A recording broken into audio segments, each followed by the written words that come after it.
स्वरा गुरु साक्षात् परब्रह्मा तस्मै श्री गुरुवे नमः। ध्यान मूलम गुरुर्मूर्ति पूजा मूलम गुरुपदम मंत्र मूलम गुरुवाक्यम मोक्ष मूलम गुरु कृपा। अखंड मंडलाकारम व्याप्तेन चराचरम तत्पदम दर्शितम येन तस्मै श्री गुरुवे नमः। आज ये राजस्थान की मरुधरा, जहां सूरवीर, दानवीर, धर्मवीर, ऐसी आष्टी गांव है। आष्टी गांव में मैं तो बहुत काल पहले, कुछ समय पहले मेरे को याद आया, हमारे जूना अखाड़े के कोषाध्यक्ष श्रीमान हीरापुरी जी के द्वारा मैं एक बार यहां आया हूं। जो हमारे यहां संत जी विराजमान हैं, उन्होंने पहचाना, मेरे को जानकारी नहीं थी। हमारे इस यज्ञ पंडाल में उपस्थित इस क्षेत्रीय दूर दराज से आए हुए महामंडलेश्वर वृंद, महंत, श्री महंत, उपस्थित सभी साधु संत वृंद एवं इस कार्यक्रम के, इस यज्ञ के यजमान विप्रवृंद और इस आयोजक के कार्यकर्ता, मेरे को बहुत जानकारी नहीं है, मंगलपुरी जी महाराज। लेकिन मैं तो जो है इस वक्त जो कुछ जानता हूं, पहचानता हूं, समझता हूं, वो हमारे बीच में जूना अखाड़े के जो हमारे साथ रहे हुए और अभी यहां विराजमान हैं, उनकी अध्यक्षता में ये यज्ञ का कार्य चल रहा है। जो हमारे हीरापुरी जी महाराज कहते यथा नामो तथा गुणा। हीरा क्या कहते हैं? हीरा, संसार में हीरा तो हीरा होता है।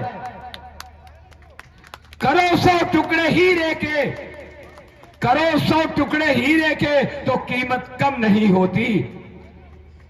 तो हीरापुरी जी महाराज, इन्होंने कई बार मेरे से कहा, मैं तो बनारस था और हमारा में जूना अखाड़ा बहुत अंतरराष्ट्रीय अखाड़ा है, लाखों साधु, करोड़ों साधुओं का एक प्रतिनिधित्व ये सभी गुरुमूर्तियों के द्वारा एक अखाड़े की परंपरा से पद प्राप्त हुआ। इन्होंने कहा हमारे यहां पद तो बराबर रहता है, लेकिन एक शब्द क्या पूर्व लगता है, तो मेरा 6 साल का कार्यकाल होता है। तो महाराज जी ने कहा आप अभी वर्तमान है तो एक बार यज्ञ में मैं आपको बुलाऊंगा। मैंने कहा अगर समय रहा तो मैं जरूर पहुंचूंगा।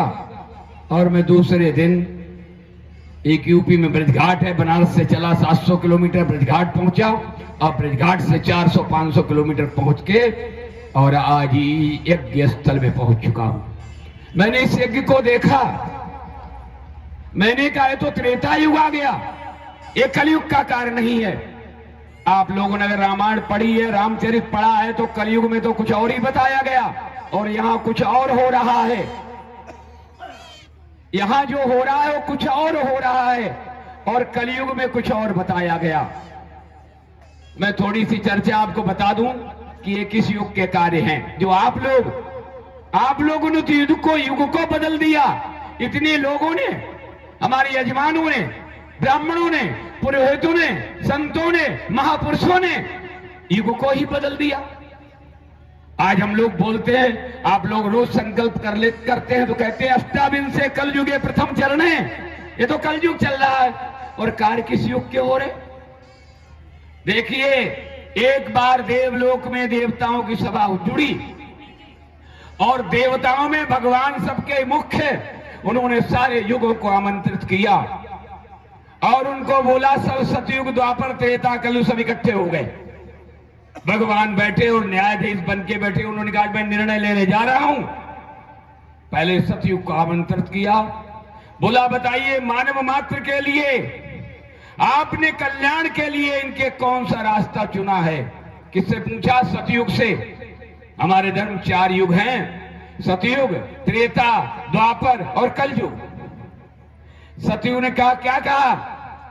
ध्यान से सुनना, एक बार बार बातें नहीं मिलती हैं। सतयुग ने भगवान विष्णु से क्या कहा? कृतयुग सब योगी विज्ञानी, कृतयुग सब योगी विज्ञानी, और करि हरि ध्यान तरहि भव प्राणी। सतयुग में तो भाई योग की प्रधानता है। किसकी प्रधानता? योग के द्वारा मानव मात्र का कल्याण हो सकता है। तो भगवान ने पूछा, सतयुग भाई ये बताओ, आपने योग तो बताया, योग तो बहुत कठिन है, यम नियम संयम, इतने पहले शुरुआत के अष्टांग योग, यम नियम संयम, प्राणायाम, प्रत्याहार, ध्यान, धारणा, समाधि, ये तो बहुत कठिन है, इसको सब लोग नहीं कर पाएंगे। जो लोग नहीं कर पाएंगे उसके लिए क्या उपाय बनाया? तो क्या कहा? सतयुग ने कहा, महाराज मेरे यहाँ कोई भी ऐसा कार्य नहीं है, कोई मैंने नियम नहीं बनाया। No vacancy in my assembly, मेरे धर्म सभा में कोई और दूसरा जगह है ही नहीं जो योग के अलावा किसी को मुक्ति प्राप्त हो सके। अगर मुक्ति प्राप्त करना है तो योग करना ही होगा। बोले बैठिए आप। उसके बाद बुलाया, आना चाहिए द्वापर, लेकिन पहले त्रेता आ गया। सतयुग के बाद त्रेता आना क्या चाहिए था? द्वापर। त्रेता क्यों आया? त्रेता इसलिए आया कि रावण बहुत बड़ा ज्ञानी था, विद्वान था, और उसको अपनी मृत्यु का समय पता था कि मेरी मृत्यु सतयुग में होगी। तो उसने भगवान से प्रार्थना करके, त्रेता में मृत्यु होनी थी, द्वापर आता तो तीसरे युग में जाना पड़ता, इसलिए उसने तप के कारण, योग के कारण, साधना के कारण उसको सतयुग के बाद त्रेता को ला दिया और द्वापर को तीसरे नंबर पे ला दिया। तो त्रेता दूसरे नंबर में भगवान ने आमंत्रित त्रेता किया। बोले भाई बताइए, आपने मानव मात्र के कल्याण के लिए कोई उपाय सोचा है? ये लाखों जीव, प्राणी, मनुष्य जो आपको आराधना पूजा करते, इनके लिए क्या उपाय सोचा? तो त्रेता ने क्या कहा? त्रेता विविध यज्ञ नर करही, और प्रभु ही समर्पित कर्म भवत रही। यज्ञ के द्वारा। तो आप ही कौन सी युग की बात करें? अभी क्या चल रहा? कौन सा यज्ञ चल रहा? कलयुग चल रहा या त्रेता चल रहा? बताइए आप लोग, सारे लोग जो सुन रहे होंगे। ये इसमें यज्ञ में ये त्रेता युग की यहाँ स्थान है। आज यहाँ के अष्टी गांव के लोगों ने, ब्राह्मणों ने, यजमानों ने कलयुग में त्रेता की उपस्थिति हाजिर कर दी। मैं बहुत बहुत आप लोगों को, यजमानों को, ब्राह्मणों को, सबको बहुत बहुत धन्यवाद, आशीर्वाद देता हूँ कि आपने कलयुग की महिमा को आज त्रेता में परिवर्तित यहाँ दिखा दिया करके। तो इसलिए त्रेता का कार्य क्या है? त्रेता में यज्ञ के द्वारा मनुष्य का उद्धार होता है। अरे पूजा कब से चली? पहले पूजा नहीं होती थी, पहले तो योग चलता था सतयुग में, फिर यज्ञ चलने लगा। उसके बाद पूजा कब चली? द्वापर को बुलाया भगवान ने। बोले तुमने क्या उपाय सोचा? उन्होंने कहा महाराज हमने तो एक ही साधारण उपाय सोच लिया। बोले क्या? द्वापर करी रघुपति पद पूजा, द्वापर करी रघुपति पद पूजा, और ते नर तरहि उपाय न दूजा। कोई उपाय दूसरा नहीं है। भगवान का बैठो आप भी, आप सबने एक एक नियम बनाया। अब बारी आई कलयुग की, उसको बुलाया। बोले भाई तुम बताओ। सतयुग ने यज्ञ प्रारंभ कर दिया। अब यज्ञ तो बहुत मुश्किल से होता है, कितना अर्थ लगा होगा, कितना घी लगा होता, कितना अर्थ पैसे लगा होगा, चंदा होगा, लोगों ने दिया होगा, तब यज्ञ हो पाएगा। तो इसलिए योग में बहुत कठिनाई आती है, और गृहस्थी धर्म तो बहुत जंजाल में है। ये लोग गृहस्थी लोग क्या करेंगे? क्या योग कर पाएंगे? क्या इतने बड़े यज्ञ कर पाएंगे? राजा बलि ने 100 यज्ञ ठानी थी, वो पूरा नहीं कर पाए यज्ञ। तो द्वापर ने कहा महाराज हम तो पूजा का विधान रखा। बोले जो गृहस्थी लोग हैं, जो संसार में बांधे हुए हैं, वो क्या करेंगे? 24 घंटा कौन पूजा करेगा? बोले महाराज हमने तो यही उपाय बताया कि पूजा करो और कल्याण प्राप्त करो। तो उन्होंने कहा अब कलयुग को बुलाया जिसमें हम लोग बैठे हैं। आज आपको देख करके आपने भले त्रेता युग को यह स्थापना की है, लेकिन वर्तमान तो कलयुग ही चल रहा है। कलयुग को बुलाया, पूछा भाई आपने क्या नियम बनाए? सबने तो अपने अपने नियम बता दिए। बोले महाराज ना तो मेरे यहाँ योग की जरूरत, ना मेरे यहाँ धन की जरूरत, ना मेरे यहाँ पूजा की जरूरत। क्या बोला कलयुग ने? ना मेरे यहाँ धन की जरूरत, ना मेरे यहाँ पूजा की जरूरत, ना हमारे यहाँ योग की जरूरत। फिर किसकी जरूरत है भाई? भगवान ने कहा हमारे यहाँ तो कलयुग का मेरे यहाँ बहुत सरल उपाय। बोले क्या? बोले चलते फिरते सोगते जागते क्या करना चाहिए? कलयुग केवल नाम आधारा और सुमिर सुमिर नर उतर ही पारा। कलयुग केवल हरि गुण गावत नर पावत भवथा। कलयुग समयुग आन नहीं जो नर कर विश्वास और गाय राम गुण गण विमल भव तरे भी नहीं प्रयास। कलयुग में परमात्मा का भजन करते रहो और कुछ नहीं करना। और एक बात है, भजन कैसे करो, कैसे करना चाहिए? भाई मन तो परमात्मा ने तब तक काम होता नहीं, लेकिन कलयुग में भी छूट कर दिया। बोले कैसे भी करो, सीधा करो उल्टा करो, कैसे भी करो, चलते भी करो, पढ़ते कैसे करो, भगवान का भजन करो। अरे वाल्मीकि का तो नाम सुना है, उन्होंने क्या बोला? उल्टा नाम जपत जग जाना वाल्मीकि भय ब्रह्म समाना। कैसे भी जपो, नाम जपत मंगल दिस दसो। और नाम से बड़ा कोई नहीं। भगवान स्वयं कह रहे कहूं कहां लगी नाम बढ़ाई और राम ने सकही नाम गुण गाई। स्वयं भगवान अपने नाम का गुणगान नहीं कर सकते, इसलिए आप लोग यहाँ क्षेत्रीय लोग बहुत बड़भागी हैं। संतों के दर्शन के लिए ऐसे महापुरुष, एक संत के माध्यम से अनेकों संतों का दर्शन हो जाता। और संत दर्शनम महापूर्णम, संत का दर्शन कहते संसार में सब कुछ आपको प्राप्त हो जाता, धन दौलत सब कुछ मिलता है, लेकिन ये वस्तुएं नहीं मिलती। साधु समागम हरि कथा तुलसी दुर्लभ दो सुतदारा और लक्ष्मी ये सबके घर हो। पापी है कैसा भी ये सबके होता, लेकिन संतों का समागम उनकी कथा ये दुर्लभ है। दो चीजें आपको सब कुछ मिल रहा है। एक संत ऐसे तपस्या कर रहे थे, ऐसे महापुरुष तपस्या कर रहे थे, इतनी तपस्या हुई भगवान स्वयं आ गए। उन्होंने कहा संत कुछ मांगो आप। बोले महाराज मांगना नहीं, आपका भजन किया आप मिल गए, इससे बड़ा और कुछ नहीं। बोले नहीं मेरी की इच्छा है, कुछ मैं देने आया हूं। बोले देने वाला बड़ा होता है, लेने वाला छोटा होता है। जब हमारे बामन भगवान राजा बलि के यहाँ कुछ मांगने गए तो बामन रूप धारण किया, इसलिए कभी मांगना नहीं। लेकिन एक ही बात और है, मांगना बड़ा भी है। अगर मांगना छोटा है तो मांगना बड़ा भी है। कहते मांगू नहीं मर जाऊं अपने तन के काज और परमार्थ के लिए, यज्ञ के लिए, धर्म के लिए मांगने में नहीं आती लाज।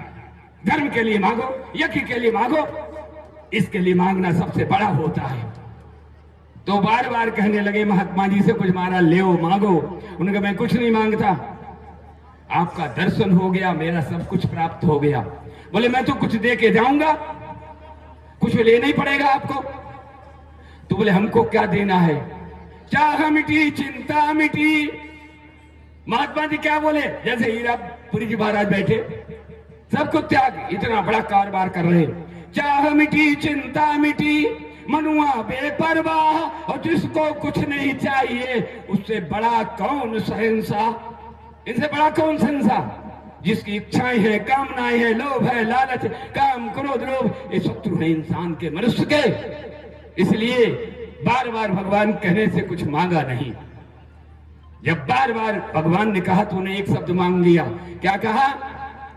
अगर प्रभु देना चाहते हो तो सारे संसार के लोगों का कल्याण कर दो। भगवान का संभव, नाना तरह के लोग कर्म करते हुए अपने पाप के भागी पुण्य भावी फल भोग रहे हैं, सबका कैसे कल्याण कर दूंगा? ऐसा संभव है? संभव है? लाखों करोड़ों लोग, 1 करोड़ लोग भारत में का सबका भगवान कल्याण करेंगे? क्योंकि यह तो कर्म प्रधान है, कर्म के आधार फल मिलता है। जो जस करहि सो तस फल चाखा, और कर्म प्रधान विष्णु रजि राखा। ये तो कर्म की प्रधानता है। लेकिन संत जी, मैं आपके वचन को ये तो नहीं पूरा कर पाऊंगा, लेकिन एक बात जरूर कहे जाता हूं। बोले क्या? मैं सारे संसार का उद्धार तो नहीं कर पाऊंगा, लेकिन हीरापुरी जैसे संतों के सानिध्य में, यज्ञ आदि में, धर्म के कार्य में अगर इनका पलड़ा, इनका पल्लू पकड़े रहोगे तो तुम्हारा जरूर कल्याण हो जाएगा। इसलिए साधु संतों का पलड़ा पकड़े रहना। लक्ष्यम विहाय दातव्यम कोटि तक्ता हरि भजे।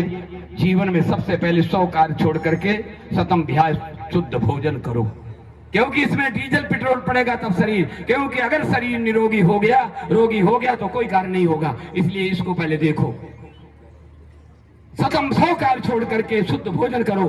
सहस्त्रम स्नान आचरित, 1000 काम छोड़ करके सुबह प्रातः काल ब्रह्म मुहूर्त में स्नान करो।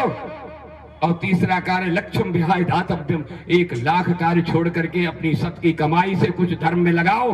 अगर तुमको 3 दंडों से बचना है तो धर्म का दंड स्वीकार करो। कोई दंड तुम्हारे ऊपर प्राप्त नहीं होगा। कौन दंड है? अग्नि पलीता राजदंड, चोर दंड सह जाए पर धर्म का दंड सहा ना जाए। आग लगती सबर कर जाते, चोरी होती सबर कर लेता, झगड़े होते वकीलों के दे सबर, लेकिन धर्म में 2 रुपए निकालना बड़ा मुश्किल। इसलिए ये धर्म का दंड स्वीकार करो, 3 दंडों से वंचित हो रहोगे। इसलिए तीसरा कार्य है लक्ष्यम विहाय दातव्यम, 1,00,000 कार्य छोड़ करके अपनी सत की कमाई से कुछ भी करो। धर्म का एक रूप नहीं है। गरीबों की शादी कराना, कन्यादान कराना, भूखे को अन्न देना, मंदिर बनवाना, सराय बनवाना, साधु संतों की सेवा करना, लंगर खोलना, अनेकों धर्म के रूप जहां तुम्हारी इच्छा हो करो। 3 बातें। चौथी बात एक और है, कोटि तक्ता हरि भजे। करोड़ ये 3 कार्य ना हो सके तो चौथा कार्य न छोड़ना। आप सभी लोगों से, चाहे यजमान हो, चाहे पुरोहित हो, चाहे साधु संत हो, चाहे भगत जगत हो, चाहे दुनिया जाए, चौथा काम पकड़ के रखना, आपका बेड़ा पार हो जाएगा। कोटि तक्ता हरि भजे, करोड़ों कार्य छोड़ करके प्रातः काल सुबह काल परमात्मा का 2 नाम जपते रहना, बस आप सबका भला होगा। सत्य सनातन धर्म की, अधर्म का, प्राणियों में, विश्व का, गौ माता की, बोले यज्ञ भगवान की, मंगलपुरी जी महाराज की, हीरापुरी महाराज की, ओम संत समाज की, ओम नमः पार्वती पते, हर हर महा। समय के अभाव के कारण मैं इन्हीं शब्दों के साथ अपनी वाणी को विराम देता हूँ। हमारे यजमान शिवपाल जी और भी जो हैं, मैंने उसमें पढ़ा देखा, इसलिए बड़े बड़े हमें बहुत गर्व है कि हमारे देश में ऐसे ऐसे वही बता रहे, तभी नाम लिया ओम नमः पार्वती। बोलिए संत भगवान।